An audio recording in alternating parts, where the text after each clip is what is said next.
রবির জন্য আপনি পিছিয়ে পড়ছেন না তো? আপনি আপনার কর্মজীবনটা শুভ পাবেন। নমস্কার। আপনি কি জানেন আপনার জীবনে রবি গ্রহের প্রভাব কী?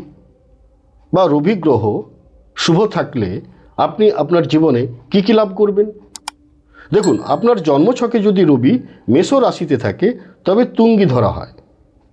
এছাড়াও আপনার জন্মছকে যদি রবি মেষ রাশি, সিংহ রাশি, বৃশ্চিক রাশি বা মীন রাশিতে অবস্থান করে, সেক্ষেত্রে আপনি আপনার কর্মজীবনটা শুভ পাবেন। আপনার প্রত্যেকটা দিন আলোকোজ্জ্বল হবে। আপনি স্থায়ীভাবে সম্মান এবং প্রতিষ্ঠা পাবেন। কিন্তু রবি যদি নিচস্থ হয় বা ব্যস্ত হয়, ব্যস্ত কথার অর্থ হচ্ছে লগ্নের দ্বাদশে থাকা। এই অবস্থায় যদি রবি অবস্থান করে, আপনি শত চেষ্টা করেও আপনি সম্মান পাবেন না, প্রতিষ্ঠা পাবেন না, সুকর্ম পাবেন না। প্রত্যেকটা দিন যেন আপনার দুঃখের হয়ে উঠবে। তাই অবশ্যই আপনার জন্মছকে রবির অবস্থান জেনে নিন। রবির জন্য আপনি পিছিয়ে পড়ছেন না তো? নমস্কার।